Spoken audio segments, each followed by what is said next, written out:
I mentioned Swift earlier, and the volume that they transact daily is $5 trillion a day in settlement Yep. between counterparty banks using Nostro Vostro globally. It's about $27 trillion locked up in Nostro Vostro accounts. It's for people that aren't aware, that means yours and ours. People take their money and they park it with a counterparty bank, and that's what allows them to settle to that bank, into that account, basically. They pre-fund it. So all of this money is locked up all over the world that can be put to use in loans or a much higher yielding capacity. And that's why they charge you a pretty decent amount on wires to move money. This is still a loss for them at the end of the day, because the opportunity cost of holding capital there is significant, especially if they're having to hold it in an inflating currency like the Turkish lira or the Argentinian peso or Zimbabwe, right? Like they don't even want to hold any currency in those jurisdictions. And that's really kind of where a lot of this started is, with XRP and ODL for Ripple, they've trialed and allowed people to settle into these jurisdictions without having to hold that counterparty risk of those currencies, right? They can settle real time between those counterparty banks utilizing XRP instead of pre-funding those accounts. But I think that'll become more prevalent, especially if there's more liquidity in the asset. But again, I don't know that it'll be Ripple that actually wins out. If you listen to Brad, he says he thinks,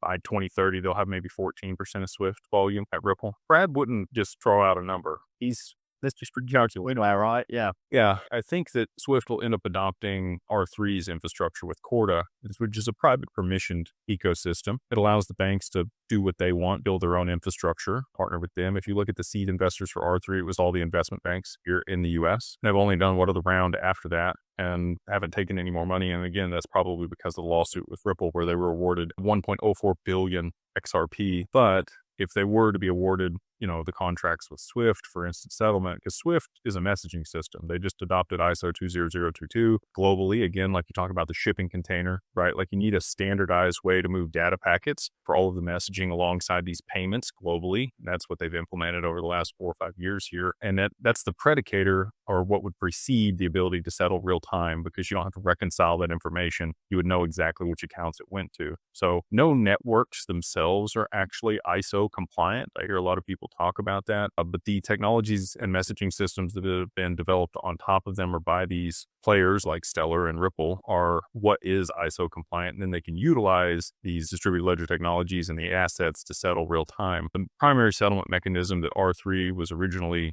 intended for was XRP. They partnered with Solana to trial some things. I know there was people that talked about that here recently, but if there's enough liquidity in XRP and if there's legal clarity around stuff, which there is for XRP and these other assets are still waiting on the Clarity Act, if something were to occur, I think that R3 that were awarded those contracts, or maybe even Project Ion, which they developed in correlation with the DTCC, were needed, they would lean on XRP for the settlement of those transactions.